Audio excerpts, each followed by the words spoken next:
les temps sont vraiment devenus durs. Hein. Il y a de plus en plus de SSR qui me contactent et me disent qu'on s'entend. J'ai déjà envoyé 100 demandes, j'ai déjà envoyé 200 demandes, 300, 400, 500. Il y en a même qui m'ont dit je suis déjà à près de 700 candidatures en moins de 4 mois.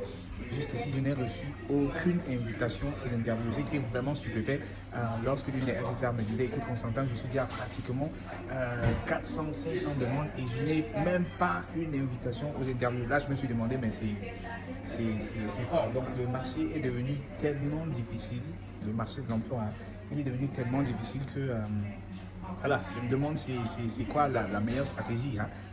Clairement, si vous ne recevez pas d'interview, c'est que votre CV est à revoir. Hein. Si vous envoyez 400, 500 candidatures et vous n'avez même pas une invitation, c'est que votre CV, vos lettres de motivation sont à revoir. C'est notamment le cas hein, avec l'une des SSR. Elle m'a contacté et une semaine après, elle recevait déjà 2-3 interviews au point où elle me disait écoute Constantin, je ne sais même plus est-ce que je vais pouvoir le faire. Donc elle était maintenant stressée parce qu'elle recevait bref, elle était choquée, hein, elle était choquée qu'après que j'ai refait son CV, qu'elle reçoive directement dans la même semaine 2-3 invitations. Donc là, on va se préparer.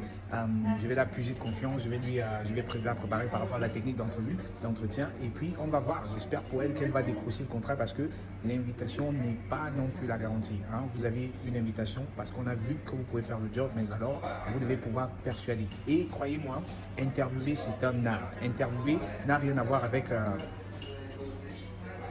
votre compétence technique. Hein. C'est-à-dire qu'il y a beaucoup de personnes qui pensent que voilà, parce que je suis technique, parce que j'ai l'expérience dans mon boulot, ça veut dire que je vais pouvoir. Non, c'est bien plus que cela. C'est bien plus que cela, interviewer. Hein. Donc, dites-moi un peu, comment est-ce que vous ressentez le marché de l'emploi ces temps? Comment est-ce que ça se passe pour vous?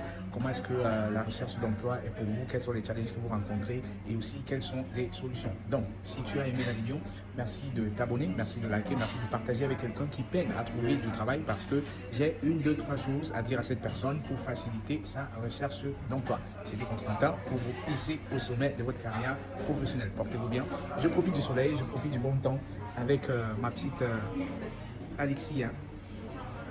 On prend des glaces, on se fait quelques glaces, on va se balader. Profitez du soleil, profitez du soleil. La recherche d'emploi certes est difficile, mais ce n'est pas pour autant que vous ne devriez plus profiter de la vie.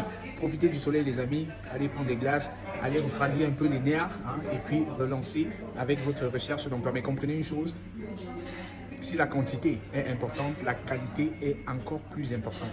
Donc plutôt que de miser sur la quantité de vos candidatures, misez sur la qualité parce que c'est ce qui va vous ouvrir les portes. Hein. Portez-vous très bien. Ciao.